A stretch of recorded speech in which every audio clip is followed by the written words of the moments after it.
Right. Welcome to Late Night Cardistry Live, Episode 3, Valentine's Day edition. We're out here with Beckett Yeah. and guest host Adam. I wouldn't say guest me. host. I'd say a one-off host switch. Yeah, one-off host. Yeah. One-off host switch. Unless you guys really like him, then We'll goodbye see. to other Adam. No. We We'll love see. you, other Adam. All right. Well, yeah, shout out other Adam. Well, let's get started. Beckett, why don't you introduce yourself? I'm sure everybody already knows who you are, but So if you don't know who I am, I'm Beckett Behel. I am mostly a packet cutter. I try to play around with other stuff in Cardistry, but packet cutting is kind of what I've been known for. I've been doing Cardistry since about 2015-ish, something like that. I think Can't remember you exactly. started September 2014 by your posts. Yeah, that was September 2015. That was 14, it. I think. Yeah, so quite a while ago. Time sure does fly. But yeah, Beckett Behel, that's how you pronounce my name. Last name is a silent H. all right. Well, now we know.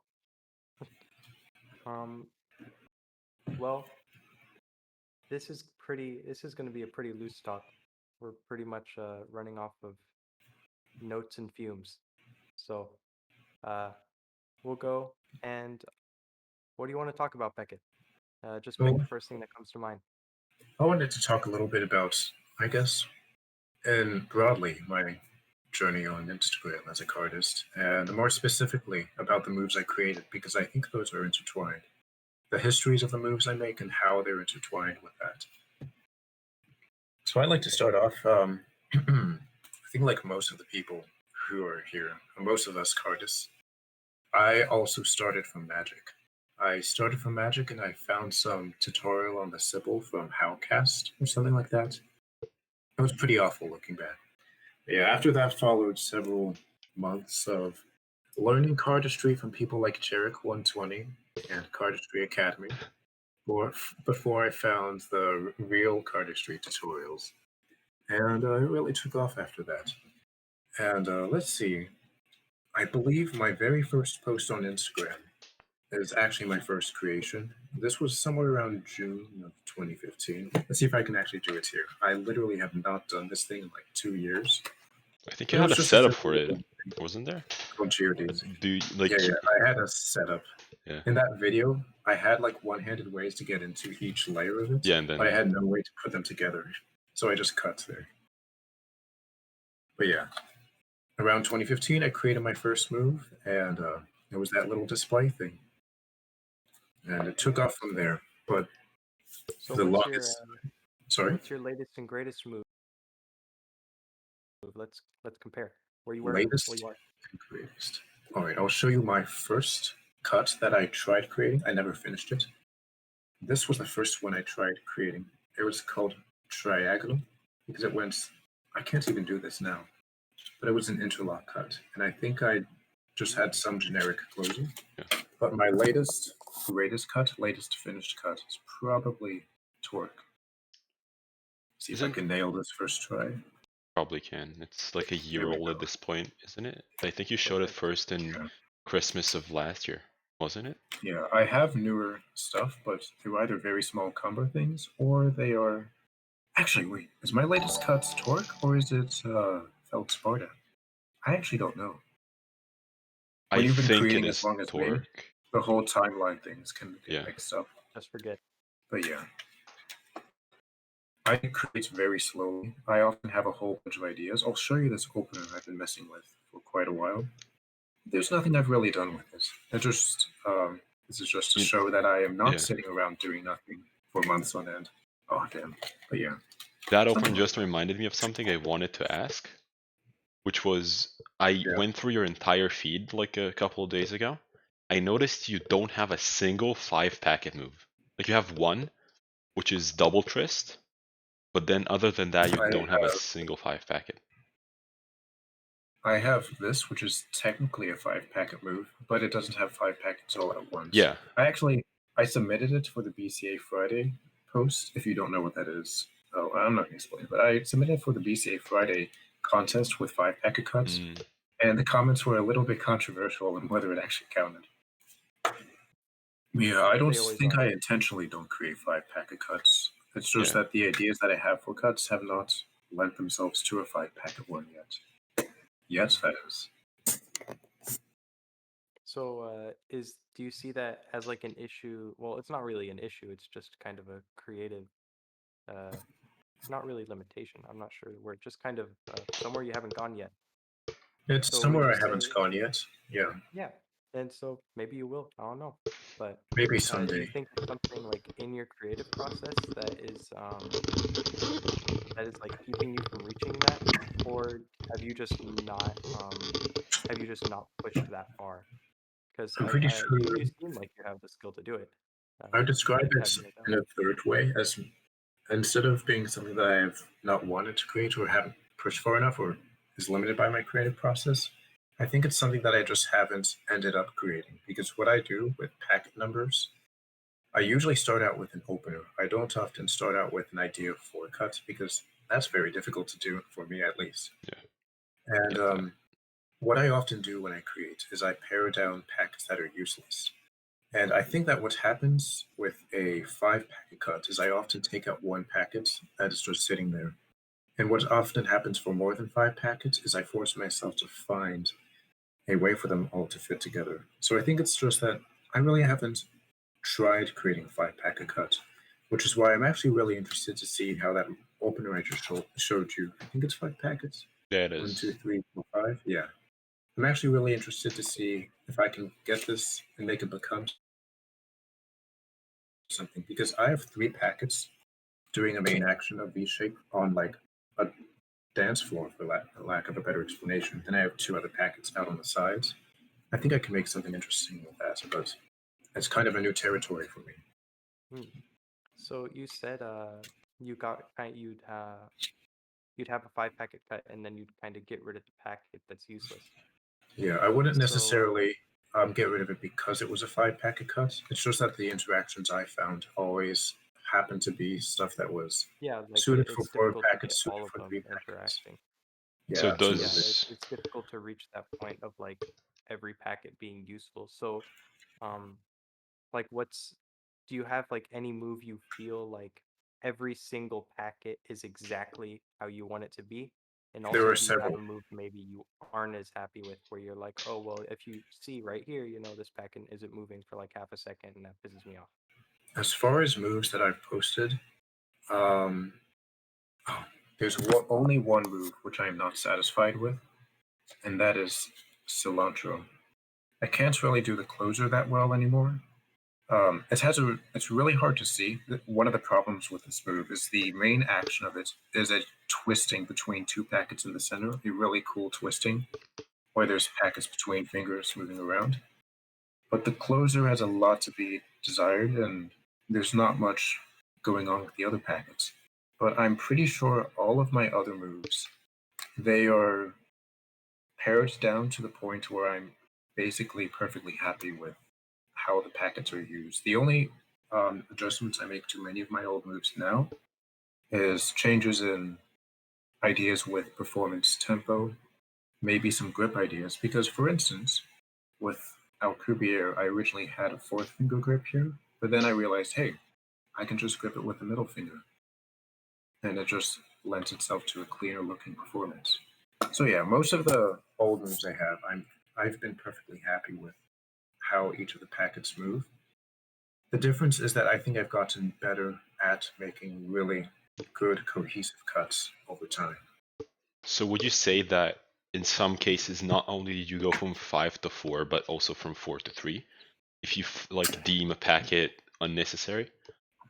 Yeah, I know it's happened before. The thing is, when I have an idea that starts out with 5 packets, and I eventually pare it down to 3 packets, generally, ideas where I change too much from the original opener, they often don't end up being finished because they are. I'm not exactly sure why, really. I assume it has something to do with I've just changed it so much from the idea I had starting with, and I just get bored with it. or something like that. But yeah, my creative process is throwing a lot of openers, a lot of closures, a lot of combo moves at the wall, and some of them stick and some of them don't. Hmm. I wasn't referring to going from 5 to 3 necessarily, but starting out at 4 and then going to 3. Oh, starting out at 4 and then going to 3. I don't know if I do that very much. I can't really think of any examples. What I do often do actually is I kind of do an opposite thing. I create a cut with 3 packets and I add a 4th packet. But I can't recall many times where I had an opener with 4 packets and ended up finding one of the 4 packets was useless. Because I feel like with 4 packets, it's not easy, but it's easier to make something cohesive with 4 than to do it with 5. Mhm. And it's surprisingly easier to make something cohesive with 6 or 7 packets in some odd way. Yeah. It's not easy by any means, but it's easier. Yeah, I think that the reason like lots of people feel that like three packet cuts are really hard to balance because there's a lot of empty space between your hands, Yeah, and it's because absolutely. obviously there's not as many packets taking up space.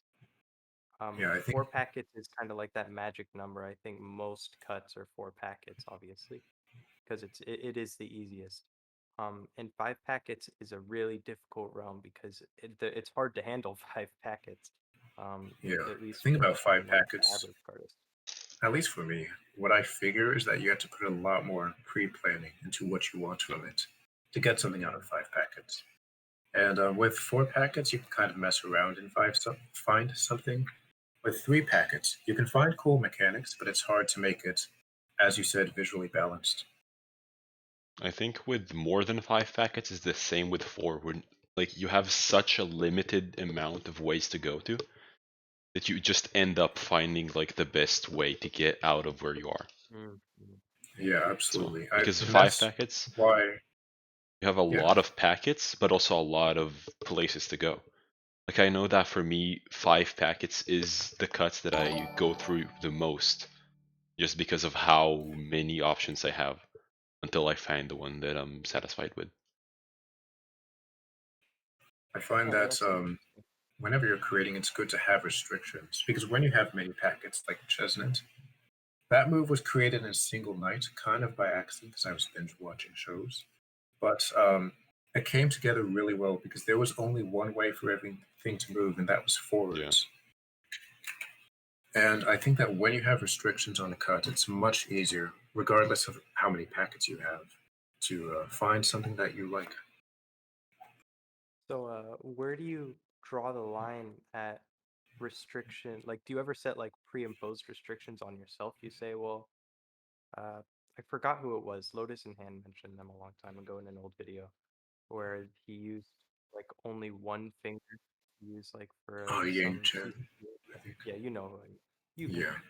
But I so have you ever experimented with that? Because I know they talked about that a lot in their creative process video, Lotus in Hand, but I never really see anybody working with it. I yeah, think I that's a very absolutely specific do niche though. sometimes. I think I know Beckett, Mm. you talked about it at least once because I've heard you talk about restrictions in cuts in general. And also I know Leo Flores talks about restrictions a lot, but he says that you need those restrictions to break them to make good cuts. Yeah, I I know, for agree. I have. example, one Oh, of your continue. restrictions that I remember is that you don't like having base packets, for example. Yeah, And then you or at come up least. with Cthulhu, which is Mhm. mind blowing and has a huge base packet because you cannot use that many cards in other packets because you're hinging and spinning them around. Yeah, and I think, oops, dropped some cards. But when it comes to restrictions, I find that the restrictions I like to put on my cuts change over time. The whole base packet one. Originally, I hated base packets because at the time there were a huge number of dead base packets and cuts. Because this was the transitional era between like old dealer script and then to more modern styles of packet cutting, where everything is moving. And sometimes you have too much moving, but that's another topic. But I found that creating without base packets was an interesting restriction because then over time I was able to realize where base packets were useful, either if it's good in the structure or if it's good visually or mechanically. And Cthulhu, that base packet actually helps the mechanics of it.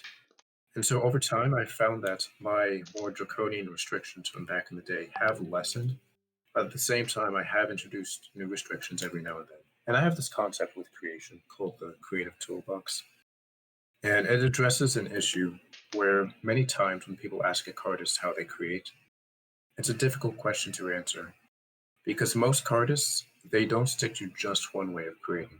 So what I have is I have several different tools. For instance, Chessment, I found an opener with the most possible packets and I went from there with the most logical steps forward. With Cthulhu, I had the restriction in mind, or not restriction, I had the combination in mind of having the hinge packets of Jones Shown and Carter McDermott's moves, Yeah. and the three packetness of Squirrel. And I find that with restrictions, it's very important to have them. Actually, I think rule or baseline is a better way to describe them because I do often create these rules or baselines, but then I often break them because I find something even better than the idea I originally had. It's just like having a conversation and you realize something because of the conversation. You start out with some baseline for your cuts and you realize something that's probably an even cooler route to go down. Because the original idea with Cthulhu was to have a running hinge cut with three hinge packets. Yeah. And sure, I would say that is cooler than what it is now, but the mechanics I found with Cthulhu were so cool that I just had to drop that original idea and go with this new idea of three hinge packets just in a cut that wasn't running. Yeah. Maybe someday I'll make it, but who knows? I think a running hinge cut would be interesting to see, but I think it would be a lot less cohesive than what Cthulhu is right now. Yeah. Because those Another one. mechanics are used in a much That- better way, and more mechanics that you found and added onto it. Yeah, I feel like it could be possible to make one that is equally as cohesive, but for now, the cohesiveness of Cthulhu was so difficult enough to reach that trying to reach further is oh, I would say it is worth it in the long run, but it is a very big undertaking to take up. I imagine you'd have to find a completely new grip for the three hinge packets, because with Cthulhu, because of the way the hinge packets move, you kind of have to drop them. That goes into some specifics. So you kind of answered a question I was going to ask, so good on you. But I was gonna ask about where do you have any other specific examples where you like you have because you talked about pre-planning. Um, where do you break off the pre-plan if you find something better? Because I know in all three of the cuts I've made, I'll have like a vision in mind and it will just fall apart because you find something way cooler, whether it be like a mechanic or a movement or a better idea comes along. So do Yeah, you I have would any other say, examples where like that would where you've had something like very vividly say, oh yeah, like forget the other thing, I'm going for this. yeah. As an aside, real quick before I answer this question, I would say that pre-planning, while I do use it a lot, is something like I use in maybe 50% of the stuff I create because I do think mindlessly playing around with openers is a great idea sometimes because you can find cool stuff. But to answer the question, a good example is Firebolt because if you've seen the Firebolt tutorial, now free on my YouTube channel, go check it out. If you've seen the Firebolt tutorial, then you may know that Firebolt started out with the idea of a Nimbus-like move that was interlocked. Not necessarily spinning packets, maybe it was. It's hard to remember exactly, but Nimbus-like move that was interlocked. And that's where I came up sort of with this idea right here. But then Billy Markovsky came along and had an actual interlock Nimbus. And that was the point where I broke off that idea. I mean, actually, what I did, I found this idea first of passing it through, not necessarily interlock, but passing a packet through. And one thing I love doing with cuts is looking at where the packet should move to make a flowing motion, round movements instead of sharp movements, because I like that particular style.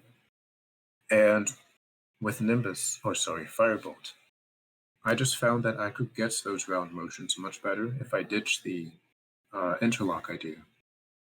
And so I think if you have restrictions, or I'm just going to call them baselines or guidelines from now on, if you have those, the best, or one of the determiners to know when to break off from them is if you find something that is so cool that you just have to figure out where it will lead next. Because that's how I felt when I was messing with Cthulhu. That's how I felt when I was messing with Firebolt.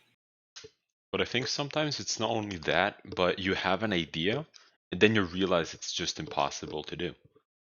I think. Yeah, that definitely happens sometimes. I think Cthulhu was partly what I just said, and it was partly that too, because I felt it was just nearly or virtually impossible to have 3 hinge packets in a cut that was running without any of them being coalesced.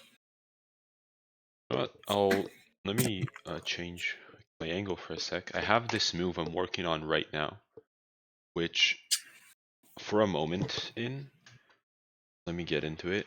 But right here, I have 2 regrips that happen like pretty much instantaneously, and I just want I want those regrips to be seamless, but I can't do it because if you see my index finger is holding this packet right here, I need to drop it and then like move all the way to here. And I can't do that at the same time, which bums me out because it would make this move look so much better later. But that's just how it is. I think you should continue exploring that because I've had similar things in many of my cuts where I have the idea in my head. I'm not one of those ones who can visualize an entire cut, but I can visualize motions. If you ever look at a video of a cut from the side of your eye or while squinting, that's kind of what I can see in my head, that vague picture of smoothness. I almost never reach that with any of the regrips in my cuts. For instance, Olivine. But over time, I find that I decrease it enough. Even the most annoying ones, I don't know if you saw that, but this packet here, that regrip is extremely difficult to do and keep it smooth. But I think that people, if they have an impossible regrip, or a regrip that's impossible to do smoothly, they should at least try to learn to do it. I guess form the cut in such a way that slowing down at that point is completely fine in the context of the cut. I don't know if it will be possible with you, of course. Maybe you will have to find something else, but at least with Olivine, I originally wanted the opener to be just to here, but that just wouldn't work out. So it's more just like 2 beats smoothly opening up like that. And the big motion here masks all that small motion. It's just like magic, really. Masks all the small motions of those regrips. And maybe you can find something similar with your cut, because if you have that odd regrip there, maybe you can find something else that distracts from it with the other packets. That's at least the only advice I can think of in this spot. The next thing I wanted to ask was, you said that your Instagram progression is like what impacted a lot of your moves. I think could you give us an example of that, like how you progressed in Instagram as a platform and as a creator? Oh yeah, I completely forgot that's what I started with. So let's see. One of the main ways in which Instagram really affects your moves is, as a creator, is the almost requirement, in quotes, to post often. And I think that can be a good thing sometimes. It can also be a bad thing, because like mental health reasons, you don't want to be feeling like you're forced to post. But I did a challenge a long time ago on Instagram where I made a new idea every day for 1 week. And there were some ideas there that actually withstood the test of time. I can't remember all of them, but one of them was one-handed twin shell. One-handed, yep. And twin shell came along later, and that was only possible because I came up with that in just that week span. There was also this odd little square thing. I haven't done much with it since, but it's just a fun little thing. I think you did something like that on the back of the hand as well. I don't know if it was. The back of the hand too. But since then, I found that the chest is much easier to do it on. And that later actually did inspire another move, which looks like this. Yeah. I can't remember what I called it, but the funny thing about this move, as an aside, is I did it at such an angle that it looked like it was not a chest move. So people were confused as to how the packets were revolving back there, and I just didn't tell them for a while. But what was the question? Oh, how Instagram affected and Cardistry. I would say that definitely that drive to post led me to doing that little challenge, and it led to some cool ideas. And Instagram also connected me with other cardists, and it allowed me to bounce ideas off other cardists and see what they thought. By the way, never use Instagram comments for feedback on your cuts. Always ask people in person, because comments, they're either going to know nothing or they're going to be, well, they're just probably not going to know what they're talking about. It's just not specific enough. Continuing with that idea or that statement, what do you think of people having like private pages where they post all their save moves for friends to give feedback on? I think it's a pretty cool idea. I tried doing it several times, but I was just never consistent with it because for me, the way I create is I often will share it one-on-one with people, or I would just work on it on my own. But yeah, I think it's a cool idea. I just have never been able to make it work, but I know some people do. So would you say that is like a subcategory of those Instagram comments that you say are no good? Or is it more I would say closely related? It's a good feedback because it's people you know and to can... specify more on the Instagram comments thing, I would say that 9 times out of 10, 99 times out of 100, really, if you have a comment on a post where you're asking for feedback, they're not going to know what they're talking about. Either that, or they will create a different style of cardistry, and they will view your move from that style instead of viewing it from what you are doing and trying to accomplish, if that makes sense. Yeah. They will not have the I, right lens to frame it. So for yeah, example, I like that idea of like sorry Adam, but yeah, not everybody can really look at your move through the same lens. People will Yeah. give you advice and you might not be able to apply it to your cardistry. And of course, you always got to be conscious of the same thing.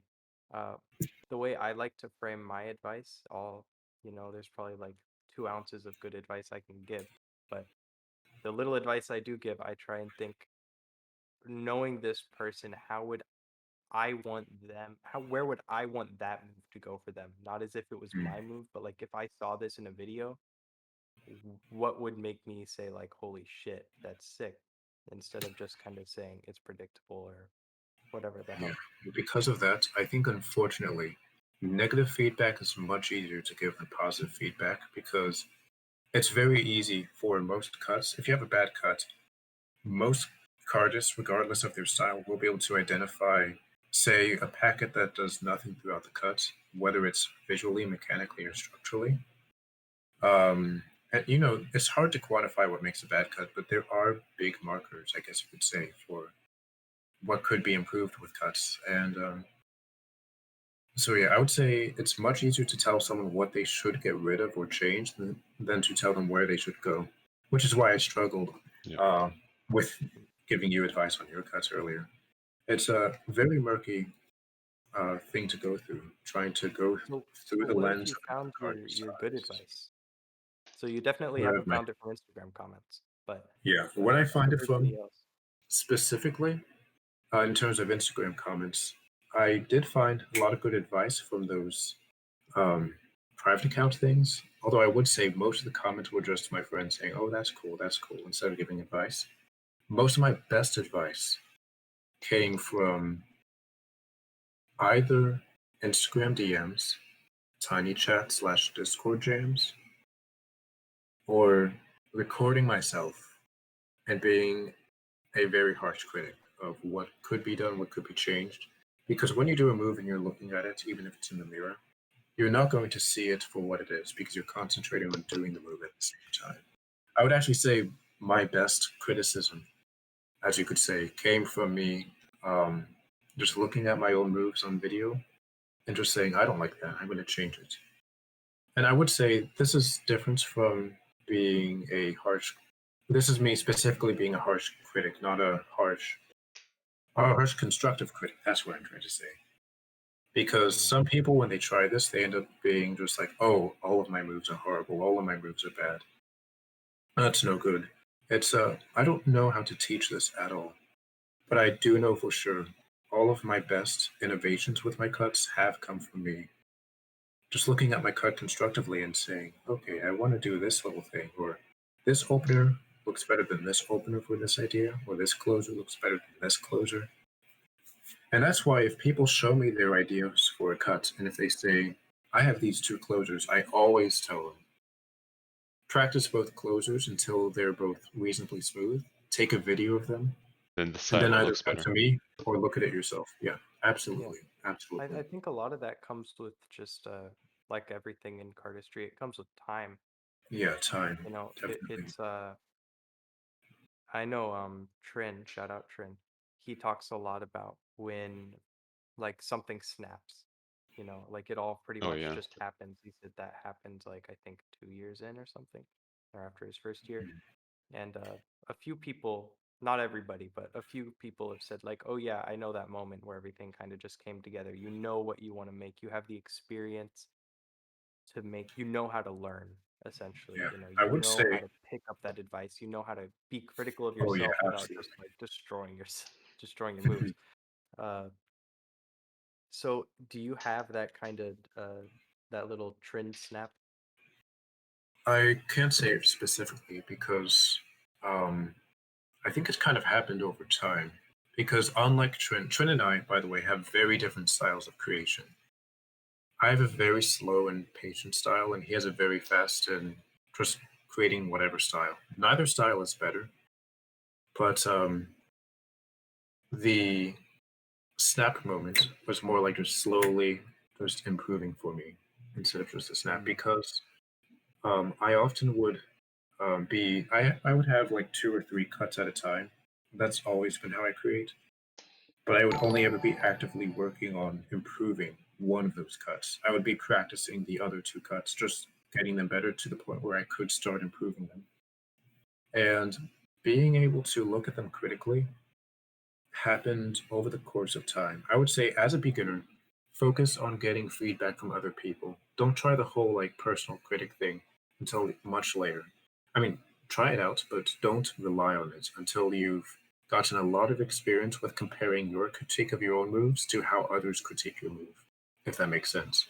You need to Yeah. learn how to differentiate between what is constructive self criticism, unconstructive self criticism, constructive criticism from others, and unconstructive criticism from others. And that's just something you have to learn for yourself over time. If you're doing my style, at least. For Trin, he just had that snap moment, but I don't think that's really happened for me. It's just slowly gaining knowledge.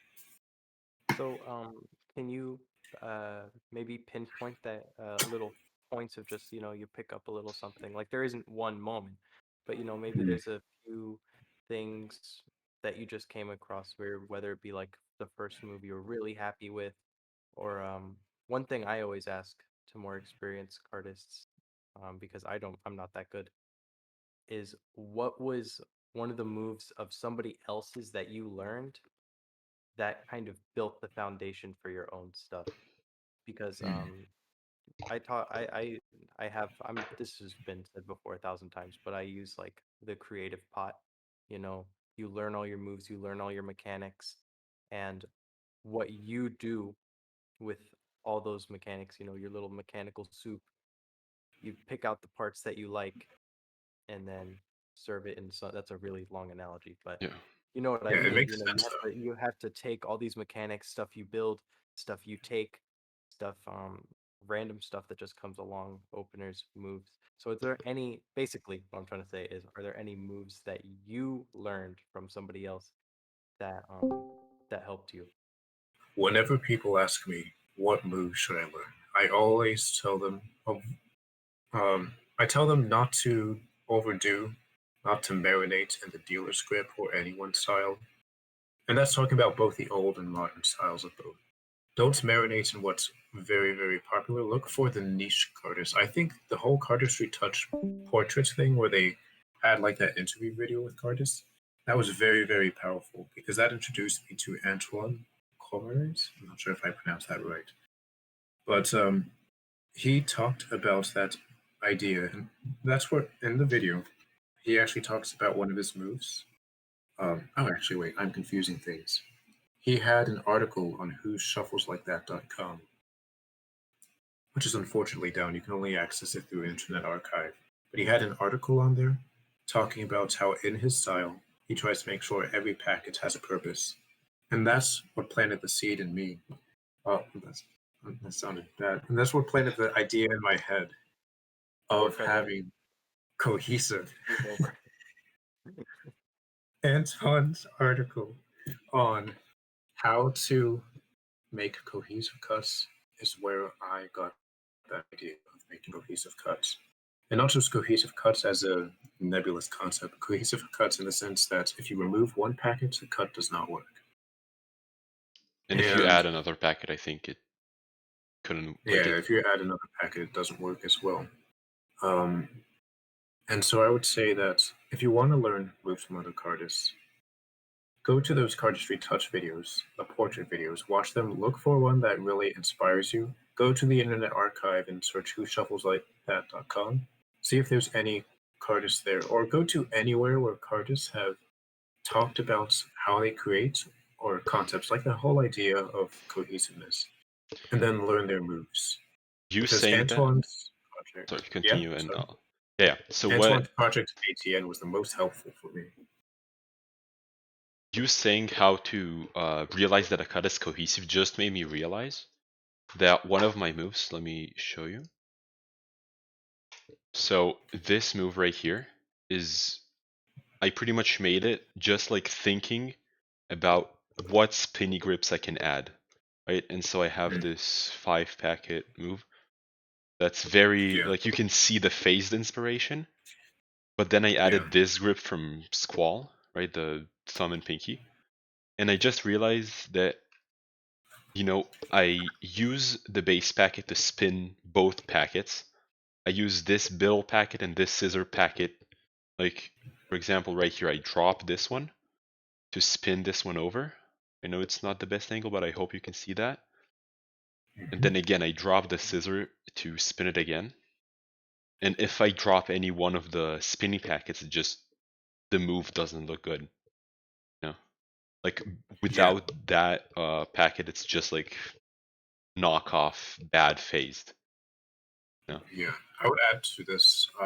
That reminds me, there are pitfalls to cohesiveness, specifically pitfalls to not understanding cohesiveness in the right way. Because what most people think, what most packet cutters who are into the cohesive style think when they hear cohesiveness and every packet means something, they imagine it means mechanically. But you can have packets which mean something structurally, visually, or even just to stand out. And I think that's very important to consider.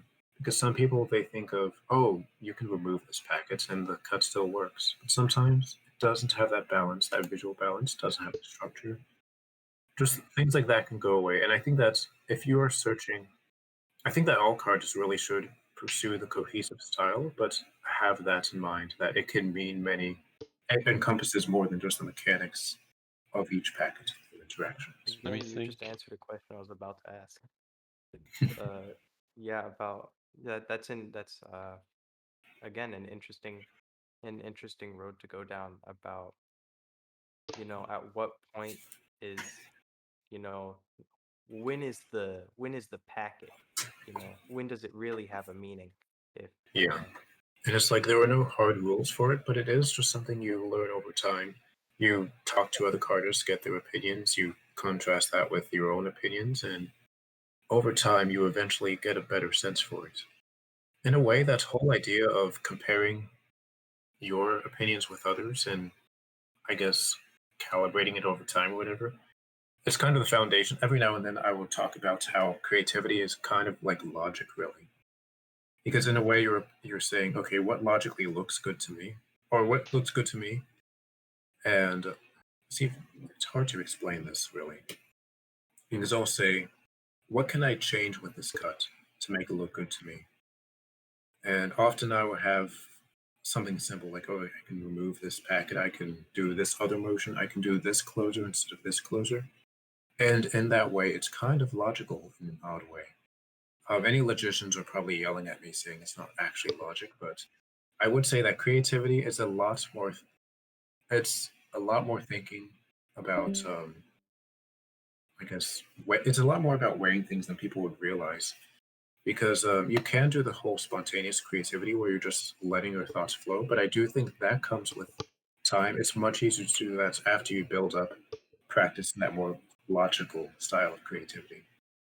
Yeah, I totally get that. I feel like you are the shining example of um logical creativity. You know, many people will take uh will take art or whatever it may be, cardistry, for example, uh, and kind of just say like there are no rules. You know, like Yeah, everybody's a Franco. Uh, no, the reason Franco can break the rules and make a cut that never closes or whatever the hell he's gonna do is because he learned the rules and he had that logic and he mm, built off of it and then Found he a yeah, threw away loophole the in them. logic so Yeah. he could run with it. Yeah, and then yeah, he found the loophole and said, "I'm gonna run with that instead of running with the logic." And you simply chose the other loophole where you're like, "I'm gonna use the logic and make something that is mechanically awesome and creatively awesome, and then it looks good, and every cut of yours looks like it had intention, you know, it had a plan behind it, and that's just preference, you know.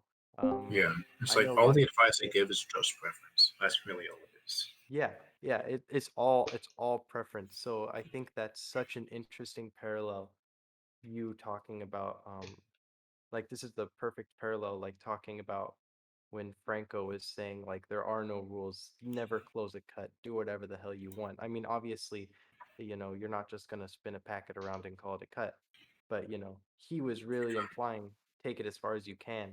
And you aren't really saying, well, don't take it as far as you can, but you're saying like there aren't really rules, but there's a right way to do it. And Yeah, and you I'm of the mind that you need those both styles of thinking in the community. You need, for lack of a better word, modern art, and then you need classical art. yeah. And you can't get lost in the sauce of either of them too much. You kind of, because even me, I talk all this time about logical stuff, but I will often just go let my hands do whatever I would do, just fool around with things every now and then. Like that weird little spinny thing I showed on my Instagram page that Kevin Ho was talking about, the whole like Mm. spinning a card and jiggling it. Oh yeah. Like that, I love it whenever someone can incorporate a non-cut idea into a cut, and I'm always trying to figure out how to do stuff like that. And in a way that breaks many of the rules that I have had about cuts in the past. Stuff like spreads. I have a cut called Laffy Laffy Taffy, which Taffy. has a Yeah. spread in it. And that came from me just saying, you know what? Let's just create a cut with a spread. Let's create a cut with a yo specifically that starts with the yo. It starts with the yo and then it kind of doesn't start doing the yo, but whatever. As I said before, you sometimes have a restriction, then you move on from it when you find something better. Mm-hmm. But yeah, I think that with cardistry in general, you need to have people advocating both sides of the spectrum so that people who are watching them can glean from both of them, can see that there are more than just one perspective when you create. Talking Because about everyone, talking yeah, about Laffy Taffy, it's still in my opinion the best sounding post on your feed. Like I don't think you can never top that ending like when the cards just fall into the closer. absolutely, That sound is like it's satisfying on another level. It's I'll yeah. go check it out. And that was absolutely one of those cuts where I was just Yeah. going out of anything that I normally do with cardistry. And I think that Franco, he talks about the whole freedom thing, but I think that he definitely, and any artist who talks about freedom, they definitely benefit from going for more logical creativity, and vice versa. I think people should be, they should be firm and what they know works for them, but they should also test out other stuff, if that makes sense. I think talking about logical creativity, another example is Matthew Badon, which I wouldn't consider his creativity logical in the sense that, oh, all the packets need to be moving and stuff like that, but his process is a lot more logical. I think the talk he did in, I think it was CC 2017, Oh, wait, who's this? Matthew Badon. Oh, yeah. I don't remember when he did his talk, but the one about his creative process. And also he wrote a Yeah. book, Exploited Process. It's taking like pieces of a move as different like pieces of a Lego set, for example, then combining and switching and swapping them until you find something that works. Although Yeah. not like logically creating, it's a way of making your process a lot more logical. I think that Yeah, is and I would another say way. that it's like there are definitely different schools of thought because I personally I could never do the whole cardistry touch route of doing Legos or even making moves with CGN, cardistry something notes Cardistry or grid notation, notation, yeah. grid notation. Yeah, I could never do that because I feel like I personally feel like it takes a little bit out of the artistic idea of looking Yeah. at it as a whole, but absolutely, it's like they do get results out of it when they mess around with stuff like that. And I think that people need to at least explore it and try things like that out. Absolutely. Yeah, Yeah, it's the a great way to notation is show that. such an unexplored idea. Yeah, Uh, like uh, like even if you were to compare it to like its very obvious cousin, like music mm, sheets, people experiment in both so often. People will just play the piano and do stuff, and it'll just come out of nowhere, and then they'll make something. And other people will say, I'm gonna take all this logic and I'm gonna apply it to, the music sheet, and I'm gonna write it all out, not listen to it, and then play it and then see how it sounds. And I think yeah, that like if we were to take like Franco over here with the no bounds again, shout out Franco, and then like on the total way on the other side is like Cardistry notation. And I think you are kind of in that. You're like yeah. 75% of the way over I'm on over there, but not the, over there. yeah, but not way over there. And you can always tell. Um I have this benefit coming in so new, only doing this for like a year and a month. I remember everything. I remember everything thinking, remember the first time seeing anybody's cuts. I remember the first time I was seeing your cuts and I was seeing Firebolt, Mm, or whichever one. It might have been Firebolt or Chestnut.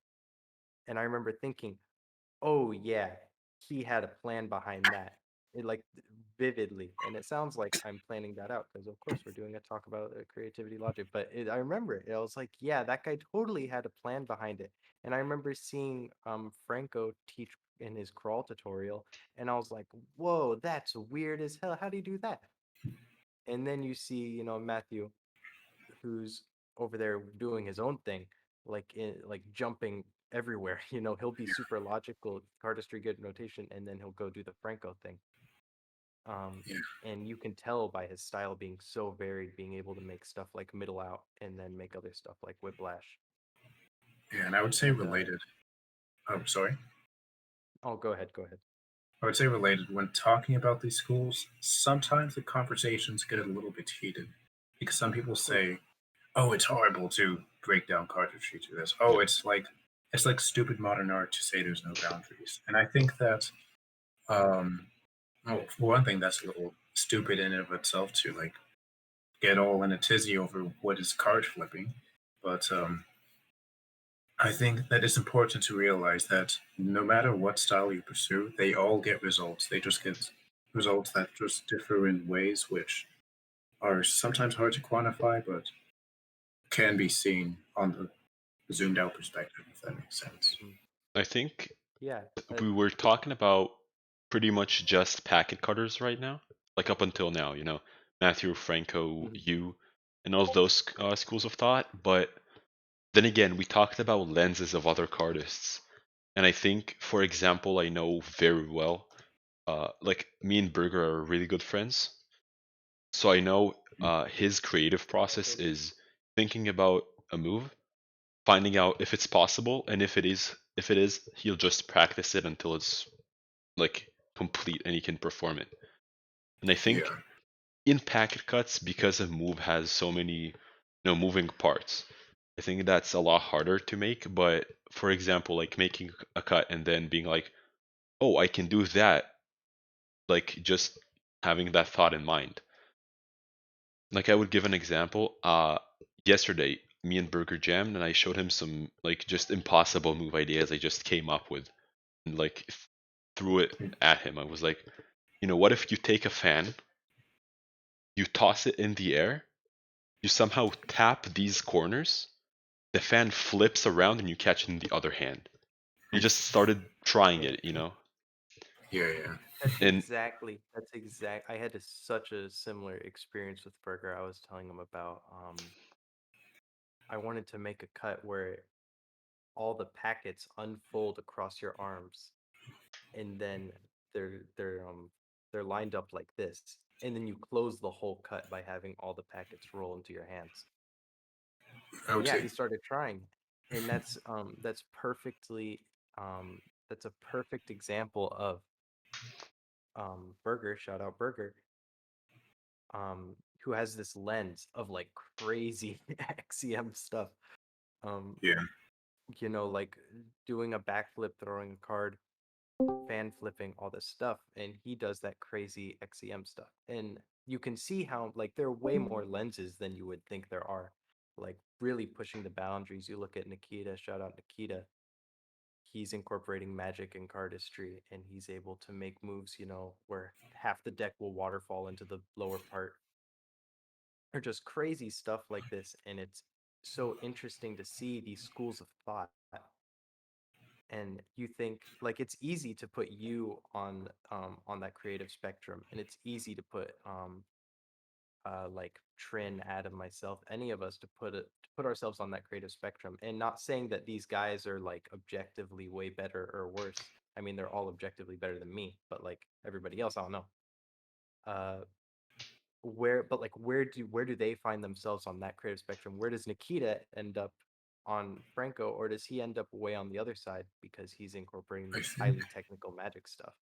I think real quick before I answer that, I would also like to say Spencer Clark. I asked him once about his creative process, and he said what he does. If you don't know Spencer Clark, by the way, he doesn't do many packet cuts. He's kind of like Ikeda and Berger and Ko yeah. Ninomiya and Mark Shu, where they just do weird things.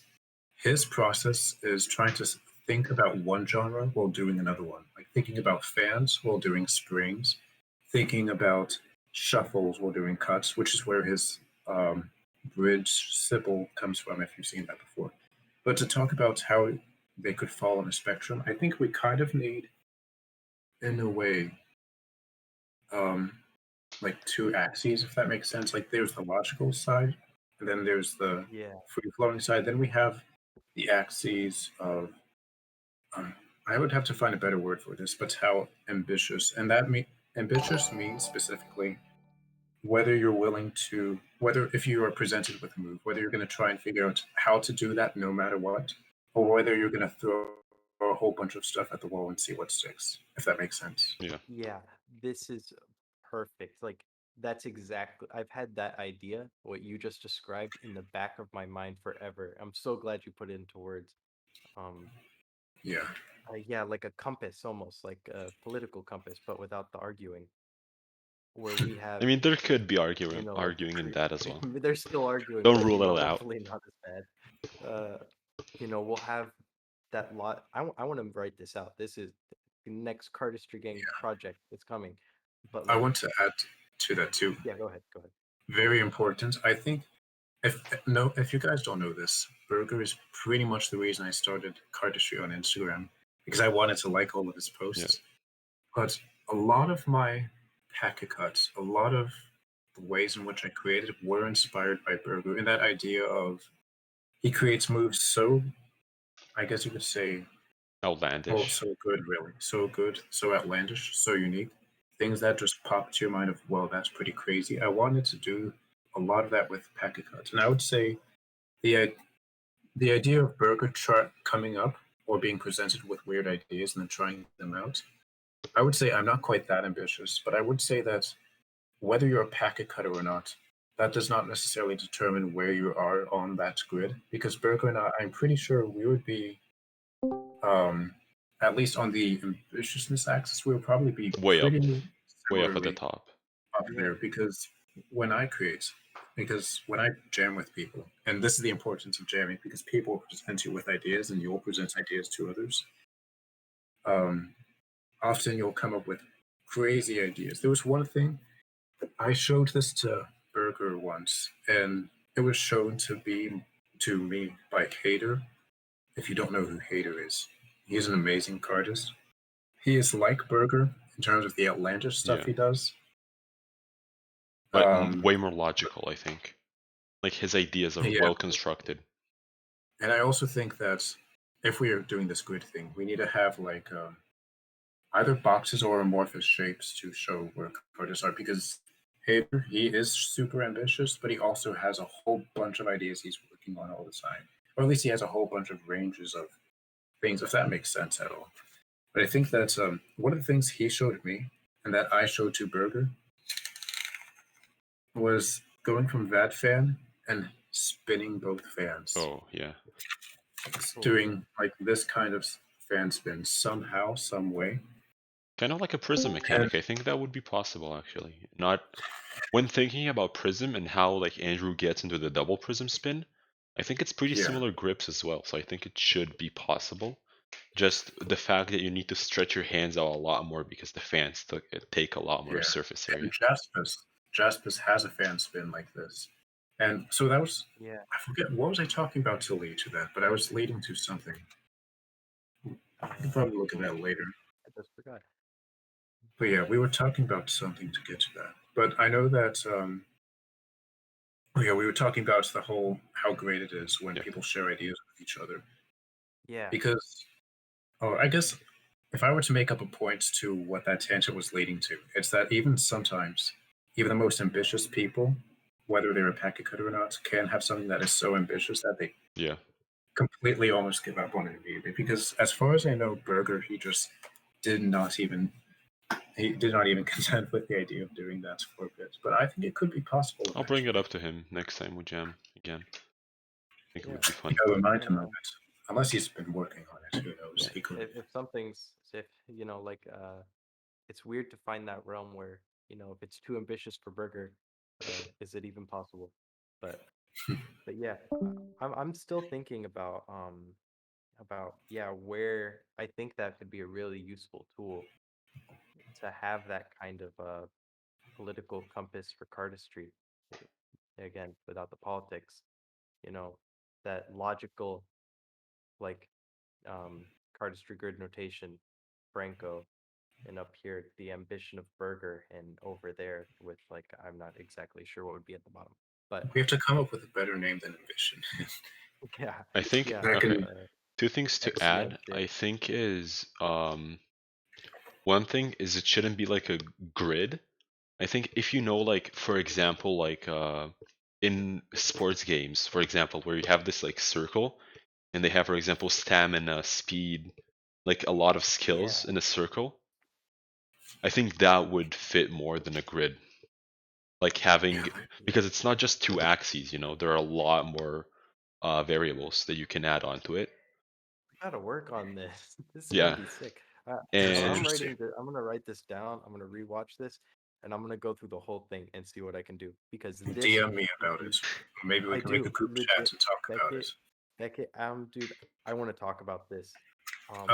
Get Burger in on it too. yeah, Yes, You probably wouldn't be absolutely. able to help out. We need to He find could those help. the the corners, variables, or yeah. the points of the circle or whatever. And of course, determining how we plot the data on it, whether it's dots, whether it's boxes, whether it's amorphous shapes, whether it's just spikes. Yeah. Yeah. And another thing I wanted to add on the jamming and sharing ideas is that I would consider myself as like a ditto cardist. Like the person I'm jamming with the most at that that portion of time is what my style would look like. And I think a very good example of that is if you look at my moves at around like when I think it started like July until like October of this year or last year, I mean. A lot of my moves are inspired by Trin because we jammed like almost daily. And then starting at around October, Matt started jamming with us a lot more. And my recent stuff look a lot like Matt's moves from Fahrenheit. Like a reason of that being, I watched Fahrenheit like I watch it almost every day just because of how inspirational that video is to me. But also I think Matt's style is what I want to create. It's like packet cuts, but not ones that like center around motion necessarily. Like he Yeah, I has feel some like he cuts in is that video pure for mechanics. yeah, which is a lot of my style as well. Like I like coming up with mechanics and stringing them together. And Yeah. sometimes it makes my moves not cohesive, but they're good in another way, I think. Like my moves are a jumble of mechanics. Like when I showed this most recent move that I showed a couple of minutes ago to people, they said I like Adam Sharp. He said that's Godzilla Part 2. Like it's purely mechanics. And some people will like it for that, and some people won't because it's not that cohesive. For example, Yeah, I would say one of the. Oh, sorry. You yeah, can continue. and I think I jammed with you a couple of times in the past, and I showed you moves, and you told me, Yeah. "Oh, you should probably change that opener. It's too long, and it takes away from the moment." For I said example, that. yeah. So, you like I actually took that advice and I made it into two different moves. One of them is I don't want to talk about it. It's pretty bad. It's my move Goosh, which is like like a structure of like 3 packets, and I spin them around. I don't know if I can nail it right now. And then I took that opener and I experimented with it, and I came up with my move Katse, which is one of my most recent posts. It's like a 5 packet with like a 5-2 closer, and I'm really proud of it. But I think doing your style of cardistry is like one of the hardest there are because it's so like refined to you, I think. And I think your background in music, probably your studies in physics or whatever, I think that style is very tailored to you. I've never seen Something I'll say. I've never seen a Beckett type cardist, in my opinion. I want to add to the idea of music, cardistry in general. One of the many interesting things about talking about cardistry is when we talk about different facets of cardistry. Sometimes, let's take an example. When I talk about how people often give the advice they would give to themselves, advice that fits their lens, that's also applicable to life, really, and it's very applicable to how music teachers will talk about how someone should interpret a song. And the whole idea that you should talk to as many cardists as possible. I don't know if I mentioned this before, but you should talk to as many cardists as possible, varied styles, to get opinions on moves because they will give you different opinions. Sometimes completely polar opposite, but it's valuable nonetheless. Same with music. And I really think it's important for people to realize that cardistry theory and even just cardistry discussion in general, it's not just something that applies only to cardistry. Cardistry as an art form is, since it's an art form, even though I personally believe that it can never reach the same emotional depth as music, I believe that music and cardistry have the same creative depth and how much you can think about it, how much you can apply it to other things, if that makes sense at all. Yeah, you know what I think it is? I think that music is like one of the very few arts that include sound. You know, there aren't a lot of arts that include sound other than music, while there are a lot of different types of visual arts. Cardistry Yeah. being one, but then like the bigger ones are painting or drawing or digital arts. And I think because there is such a variety, each person has like a different emotional connection to each art. And I know Matt talked about it as well, which is like you can see who will be like a good cardist in theory if they would have picked it, like if they would have picked up cardistry just by their reaction to like simple moves. Like people would be like, Yeah. "Oh, that's cool. You can do this thing one-handed. Now show me a magic trick." Then other ones would be like, "I really like how that packet spins around the other one, or how it falls in such a unique way." You know? Yeah. This And reminds me too. Sorry, you can continue and oh, I'll go ahead. add. Oh, there was something Zach was talking about. I don't know where, but you know his very famous isolation sequence where he's doing this and then it pops up. But he was talking about he showed this style of isolation to a friend who does tutting, the dance style, and that friend, he's Zach. I think in that video or whatever, he said he's one of the most creative people he knows, but he's not a cardist. But nonetheless, since he is extremely creative in what he does, or something about the intersection between different arts, Yeah. how things can translate well. He recommended to Zach that he pause Oh, you mean for a Hawk? beat. Yeah. You probably Was it? you're probably referring to Hawk. I remember vividly how I think it's in their Japan vlog Yeah, yeah, or in Cardistry High how Hawk like tells him to like pulse his muscles. For example, he would do a motion, then like pulse his entire body. Then Zach cool. started incorporating that into ISOs. I think that's really Yeah, and interesting as well. it's really interesting to see when cardistry and other art forms do mix together. I think it only really proves that cardistry is an art form. Yeah. Like I Yeah. know there's That this I video on go ahead. Fontaine cards, which is card tutting by Hector.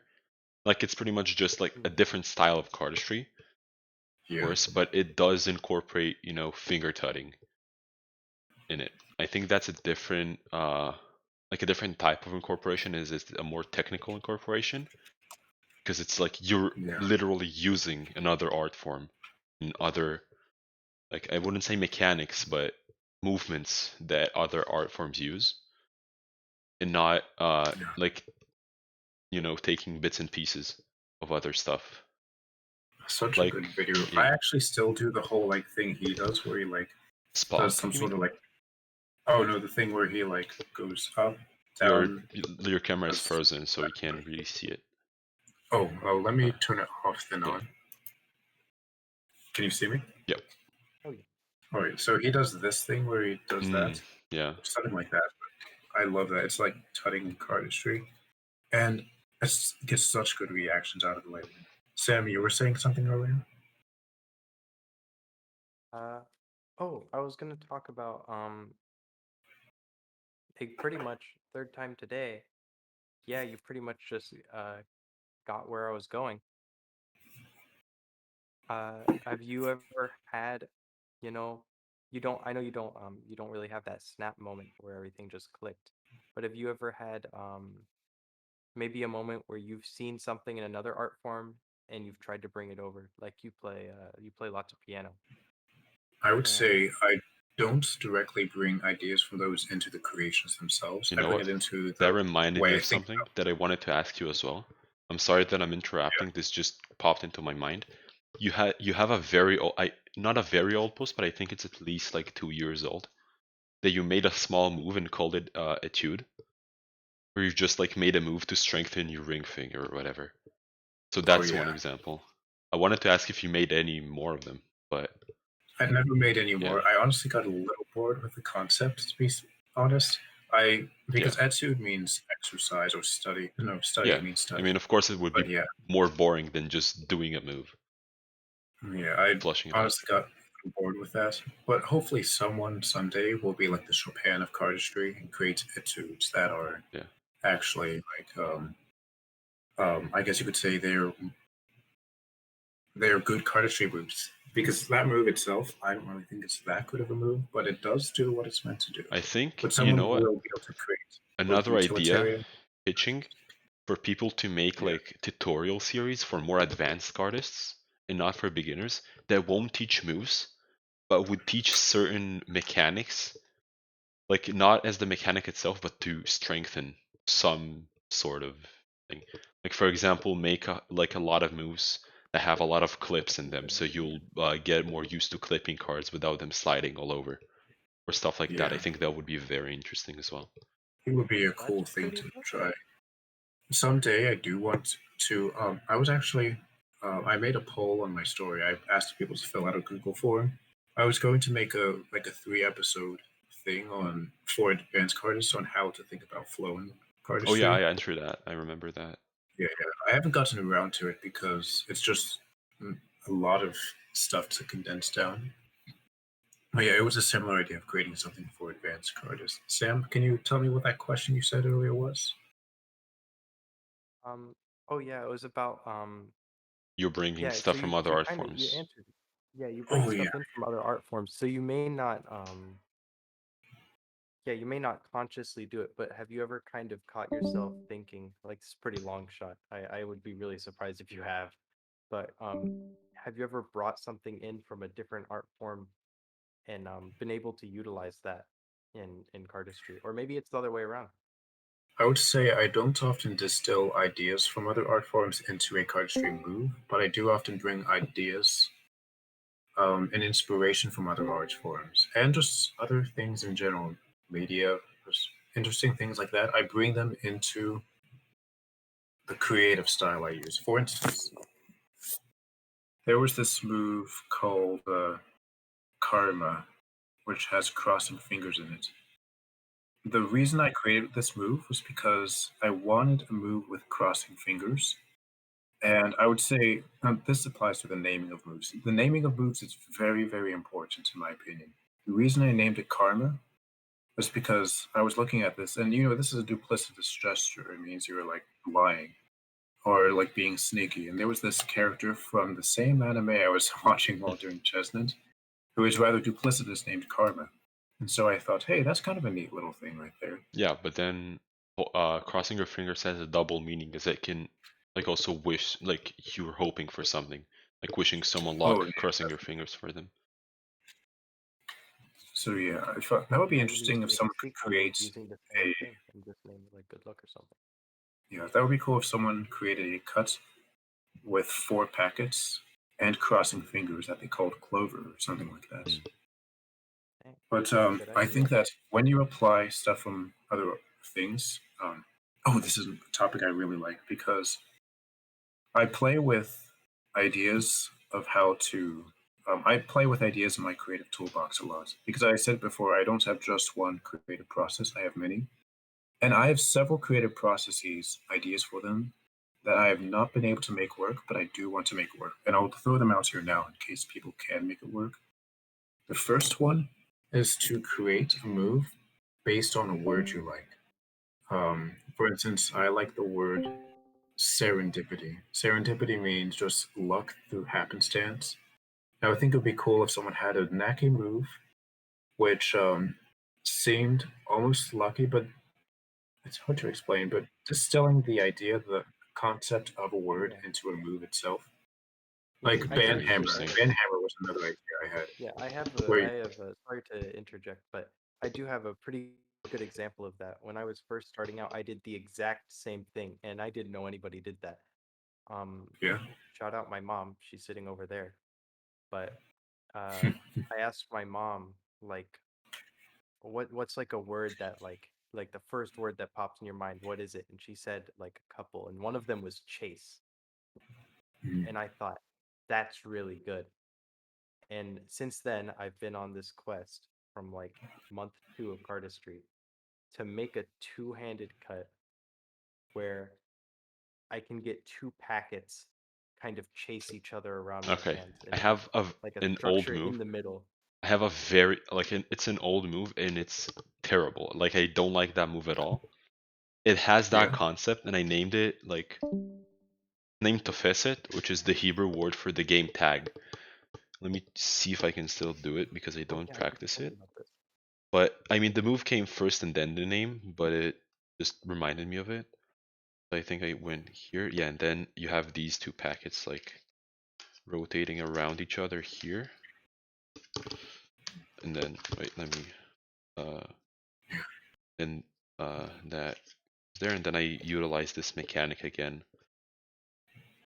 I don't remember Yeah, I the want to say, closer, but you know, the 2 packets chasing each other is an example. the reason why I love this style of creating is because it's almost like creating in reverse. Because most often you create a cut, you find a name that matches the mechanics. But I love the idea of creating mechanics and matching a move. Oh, sorry, creating a name and matching a move to the name itself. And there's actually, I have had this idea for a long time of matching a cut to a story. There is this old tale called The Knight, the Child, and the Dragon, or something along those lines.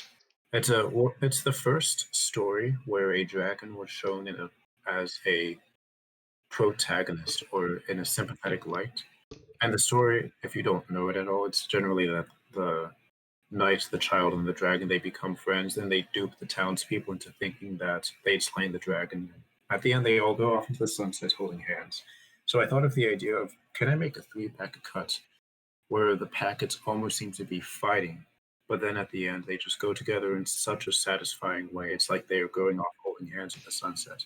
And things like that, I think That people is should deep. explore. That is next People, level deep. yeah, people should explore alternate ideas of creation. This is the creative toolbox. I think it's my favorite concept. The idea that you can have multiple ways of creating cuts. Um, that idea is kind of a mixture of instilling a story into your cut and the idea of starting with a name, which I guess we can call reverse I creation or know something like I'll that. probably ruin this whole concept for you, as what I'm about to say is very wait, like it's very inappropriate, but on Burger's charity live stream back in June, Yeah. Chris Brown Orbit, he gave a challenge like to all the people that were there, which were Burger, Carter, Lars, Shivraj, Sprat. I know I'm forgetting some, but I think there were around 8 artists, and he gave them the move name Wet Diarrhea, and just asked them to make a move that would resemble that. And Lars took a chocolate fontaine deck. He took one of his accordions, folded it into a circle, and just springed it through. For example, like he came up with it in like 2 minutes. But I think that's like such a funny thing to look back on, because that is actually like a smart way of creating if you would utilize Yeah. it in Yeah. a I smarter love way. the idea of creating from I guess you could say prompt creating, because you're creating from, or Hmm. um, what is it? Lexicographical creating. I don't know. There needs to be a word I for get it. what you mean. Like people will writing, and they will have a prompt. Like an Yeah, essay. You'll get a prompt and say write about this one thing, and then do research and take it wherever you want. Um, it's like a very long shot, but it's a similar concept. Taking yeah. I think something and seeing where you would personally go I mean, is maybe very not writing, different from what but many other painting probably. Like I Yeah, know but for like a fact painting. that in art classes, the teachers give like some sort of subject, and then you need to like make an art piece out of it. And I think that like closely resembles cardistry a lot more than I think writing. a great way to describe this style of creating from a word or from a story is literary creation or the literary process, because um, often when people hear prompt and creation, they think of a mechanic you start with, and that's more similar to the I guess drawing kind of art style or painting, where you can start with the idea of a visual picture, and but the I guess you could say literary creation process is more closely related to the writing style of prompts, where you're given a word or you're given a phrase or maybe even a story like the knight and the child and the dragon. But yeah, there was. I hope I can remember it before we finish, but I know there was a third type of. Oh! I think I remember. I think I remember. I have several of these, so this may be a Yeah. different one. But one of the things I love doing is I love naming tiny moves after confectionaries. Like you may have seen some of them. I Fish food. I know. Don't have, I think it's caramel, right? You have like a 3 packet. yeah, Yeah, stuff like caramel. that. And I have a whole bunch of things like that. I like naming stuff after food sometimes. I know Shivraj does it, but I don't know if he named it after food after he created it. or before, but I love the idea of taking a food you like and trying to instill Hmm. the feeling of the food. In a way, it's this whole thing, this whole discussion, it's kind of similar to synesthesia in a way, like how artists with Yep. synesthesia will create using associations. And I remember reading this very interesting study, and it was showing that to a degree, most people have synesthesia. They showed a blob, and then they showed a spiky shape. And most people, if they were given the choice of the words Bobo and Kiki, they would say the Bobo was the blob and the Kiki was the sharp one. Yeah, I even So in thought some, of that. Yeah.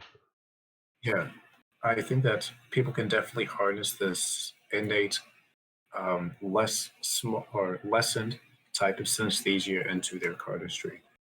This type of synesthesia that everyone has access Yeah. to. Yeah. I think, that- like, speaking about naming, like having a theme for names, like Yeah. all of my moves apart from I think 3, or most all of my packet cuts are named after Hebrew words. And I think I use that because, some simple names, for example, katse means edge. You wouldn't just call up cut edge, for example, I think. Or let me think of some more. Like I have a cut from my recent video heat map, which is inspired by Matt. So I took the Hebrew name for weed. You wouldn't name a cut weed.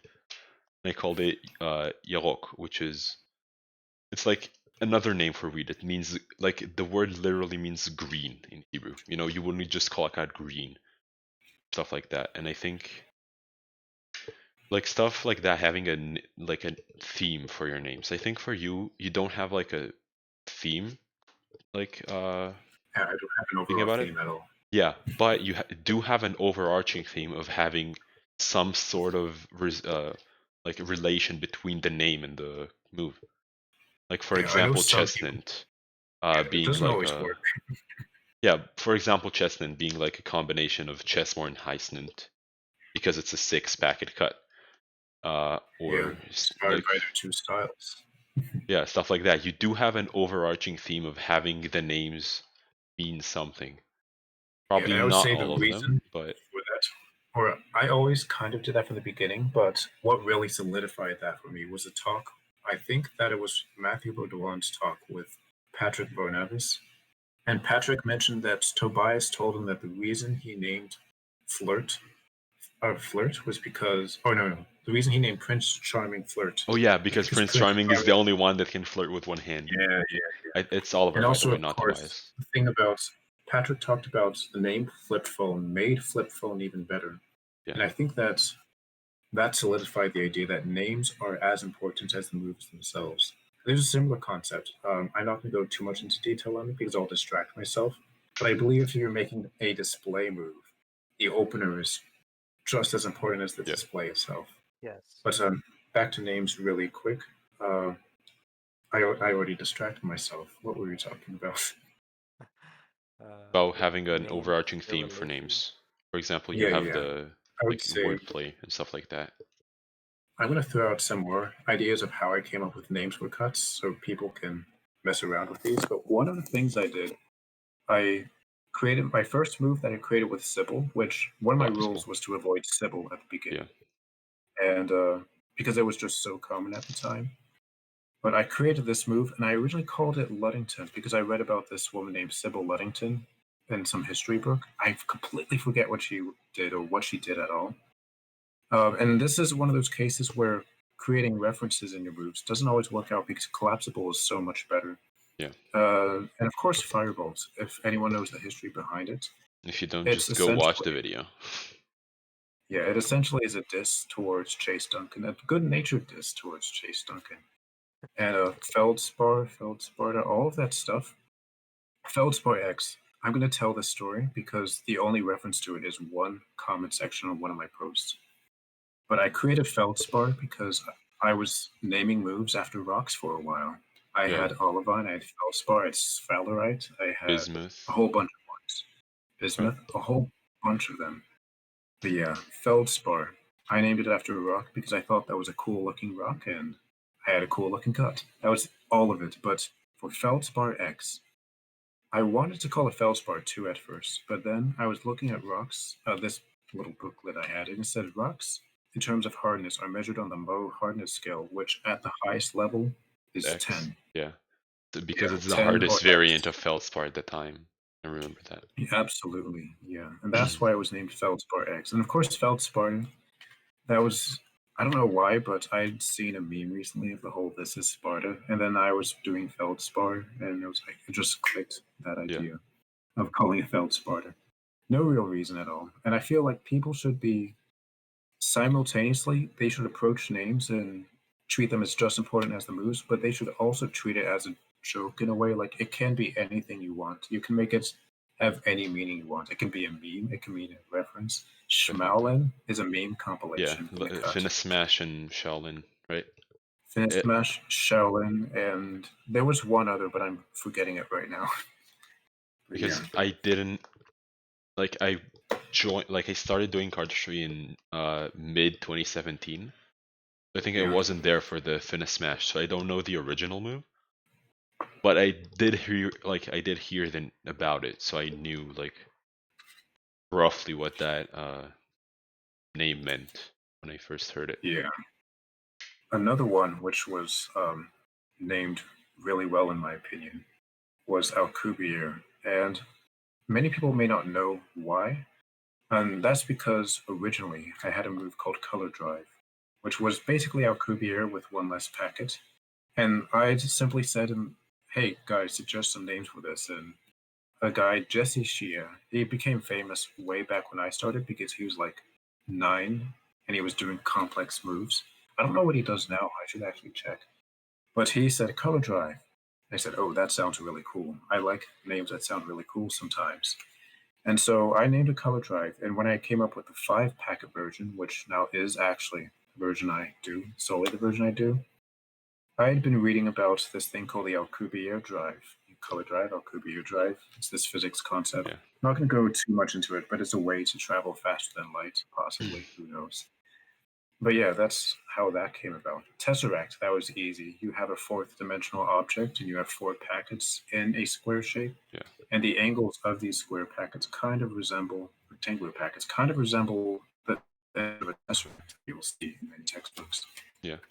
What other moves do I have? Bismuth We're and gonna make a Bismuth 2. whole other spectrum about cardistry move names and whether should they have some deep meaning or should they just be mashups or should they just be memes? You know? Yeah, I would I can honestly, go if we do into that. history of my moves names. The 3 first moves I made, I didn't call after Hebrew words because when I made the first one, I was like, okay, let's make 2 more moves, make a tutorial bundle because I want to make a tutorial, I want to teach something. And I was like, you know what would be funny? If I called all of those moves after nuts and then named the bundle nutsack. So that was the first idea. So I had macadamia, I had cashew, and I had pistachio. Like I ended up naming it mixed nuts because, I don't want any sketchy things on my YouTube channel. But yeah, since then I was like, okay, I have 3 moves named after nuts. Let me continue with naming him after foods, but not just any foods. Yeah. Let's do it Israeli foods. So I had my 2 next moves were lafa and shawarma, which if you're from Israel, you'll know those 2 words by heart. And then after that, I continued making moves. You know what? Let me go off on a tangent. I did continue naming it after Israeli food for a while, like for some time. That spinny move I showed you, the 5 packet one, is named Yeah. Oftov, which is a company that makes like deli meats here in Israel. So like I'm a big fan of names and moves. it literally means good bird. Like that's the name. But after that, I just started naming moves after Hebrew words for a while, and this is the theme I stuck with. So I don't know if I like for now I'll continue it, but if I get tired of it, anytime I'll just probably change it. Yeah, I totally get like the naming convention thing. You know, I have so many ideas because I've been exposed to so many good artists um through all these connections I've made.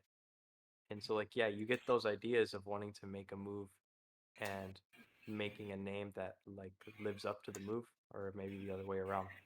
And I made salsa because a lot of people, I just messed it up for the first time in like 200 tries. That's the first time I've messed up. But I made salsa because, it starts off pretty normally and then it has that little double drop at the end. That's pretty cool. And it's kind of like yeah, I wanted to make it. I called it salsa because I was like, I don't even really like salsa, but it has a little bit of kick, and I don't really love this move anymore, but it has a little kick. So, and then I called it salsa. And I I then thought you thought you were. called it salsa because it looked like they were Yeah, the dancing dance around. move. oh really? I Oh, was never mind. It sure you was were. totally that reason. It was totally that. Yeah, I know. And I I sometimes called do this that, one. so I retroactively say Yeah. what the reason is. If you know Never Miles, mind. It was that reason. he has this Miles, move. yeah. Yeah, he has this move where he has like a Charlier packet, then he like slides cards like that. And at first he named it Flick Flack. Then he had a version where he like pushed out another card from like the other Yeah, like packet this. and named it Flick Flack 2. But then he changed the names to Tic Tac and Tic Tac 2 because he didn't want it to be confused with Lance's moves. So when he named it that, I was like, I messaged him and I was like, Tic Tac like is kind of like the sound that the cards make when you do the first version. And I was like, Tic Tac 2 sounds like Tic Tac Toe as well. And it was like, yeah, that's totally the reason. No. I would love to name moves after onomatopoeia.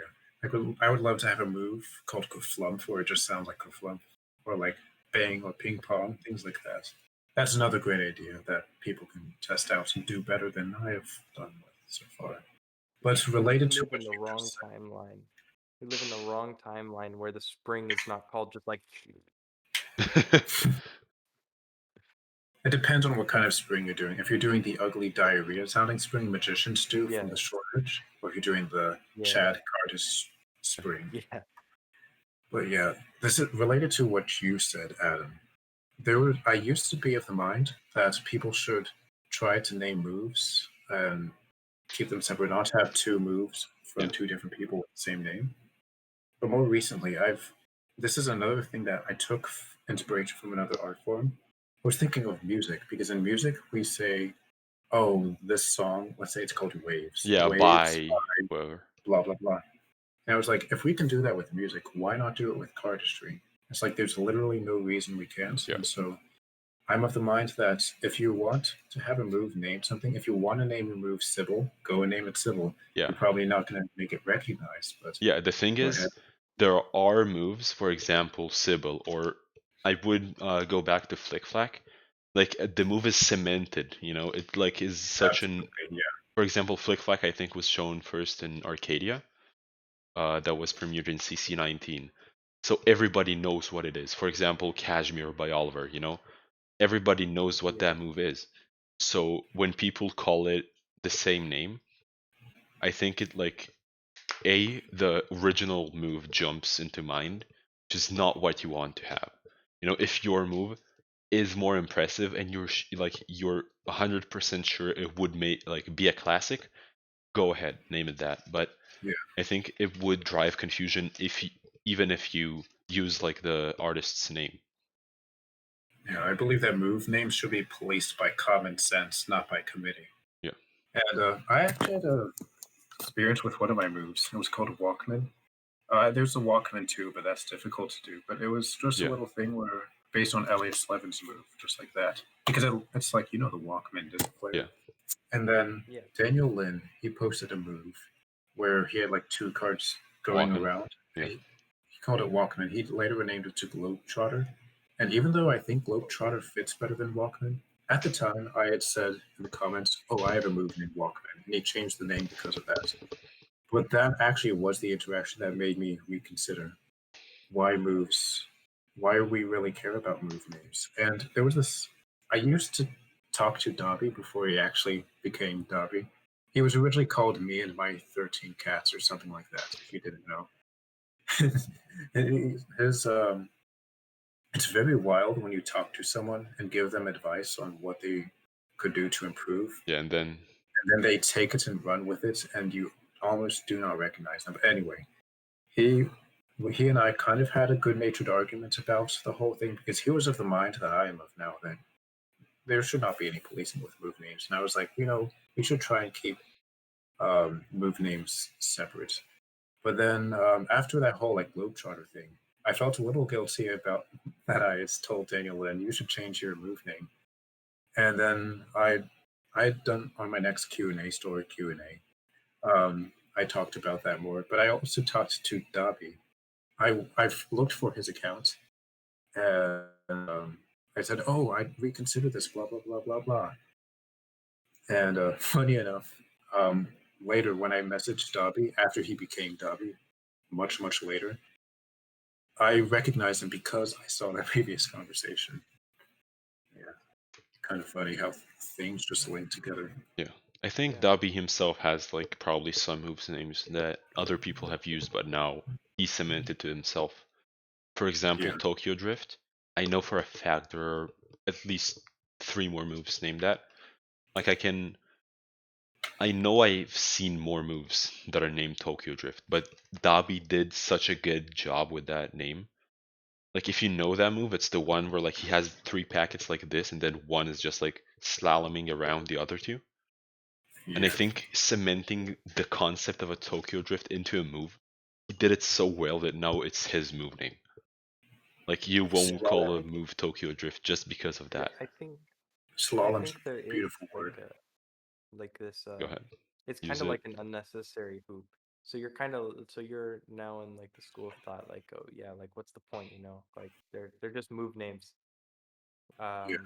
But like like I'm in the opposite school of thought. I'm like, I mean, like I'm not totally against it, like it's plagiarism, but I'm kind of like, oh, why would you do it if it's just gonna Yeah. make I'm if it's also like, just gonna why be would you more do it? difficult for yourself? Yeah, I think that if you have a name that is perfect for your cut, but someone else has the name, you should take it. But on the other hand, I am also of Oh the yeah, thought that Yeah, if it's there perfect is for your cut, a point there's yeah. where, If it's like perfect and you literally can't find a better name, then like yeah, like if but it's that perfect, then like when talking people will about Tokyo understand. Drift, I only have one idea that like just popped to mind that would be a better fit, which is if you would like yo a deck, then somehow catch it and it would spread around like your finger. Like sort of in a fan, but like spreading around. That would be called Tokyo Drift. do you know that Matthew Baudouin did that? He has a fan. Like he catches it in a fan. That's not what I'm talking Yeah. about. I'm talking about like Oh, all the way spreading. around. Yeah, like spreading it and then like Wow. putting your finger in the way and it will like spread around the finger. And it would That's look really like the cool. deck is drifting, leaving like skid marks. But yeah, I would say I'm not on the side of like completely all free, just name and move whatever we want. I am also of the common sense school of thought. I kind of agree with you that if someone has a move with the same name, you have to have a really good reason to name yours the same one. Yeah, Second, I need to and try obviously you this don't want to be idea. that guy. You don't want to be that guy who just takes everybody's names. It's just gonna in the end like cardistry people are pretty chill, but there's those few that get really pissed off about those kinds of things. Yeah. So you just kind of figure it out. Use your heads. I think I just figured a way to get into that move. If anyone wants to try it out, like you would yo a deck, right? But then you won't use your pinky here. It would come back, then you would tilt your hand so that the cards like spread around this finger. This is what I'm thinking. I know Just like of as a a move that does something. I know of a move by someone I'm not allowed to tell yet who does something very similar to that from a different opener. okay. But when he releases that, it's gonna be good. But it's a We've been similar concept. going on for almost 2 hours, so I think we could open it up to Q&A. So Yeah. either Open it up to put some Q&A. questions in the Twitch chat or tell us in the Discord channel itself. We could go ahead, look through whoever has a question, and then like bring you Oh, up. Felipe asked a long time ago, what do you think about matching a move to a specific deck? I think that's a great idea, honestly, because I had a move called Centrifuge, which I specifically performed only with that old Theory 11 deck with the gear in the middle. I only performed it with that because it was like, mechanical, like a centrifuge. Yeah. I think there's definitely great room for like that kind of thing. Sam, could you check if anyone wants to come up and we'll unmute them? Yeah, sure. Let me see. Just send a message in live discussion. We'll unmute. Oh, someone else said, "What do you think playing the piano helps with cardistry?" I don't actually think it does because I think the only thing is finger interdependence, but finger strength. That's the stuff you do in cardistry is very different from the stuff in piano, so I don't think it translates. Other than knowing how to practice, I think that's the most valuable thing. I Comes from think piano. just in general, like I've never gotten the term finger strength is like a positive in cardistry. Like, yeah, there are moves, for example, like curly key or pressure moves where you do need that strength. But in other moves like packet cuts, you don't really need finger strength. It's just the dexterity of being able to hold those packets in different positions that you are You not want to have used to. the amount of tension possible. There's Yeah. this So it's thing not my about piano strength, teacher it's about just like knowing. Like, for example, kickflip, you don't need to hold this packet. It's just like resting there. So, like, My teacher told me that it takes more effort to play a note softly than loudly because it takes more practice to use the minimum amount of strength. exactly. And I definitely think that applies to cardistry in a way.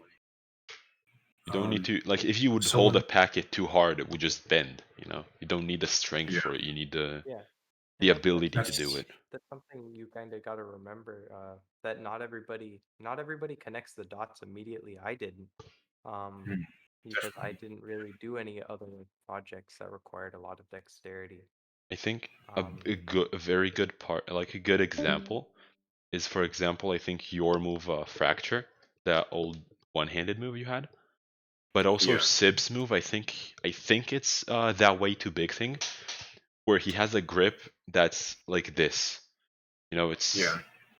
It's a hard grip to hold, but you don't need strength for it. It's a flexibility thing, because you just need to be able to stretch your fingers. Yeah.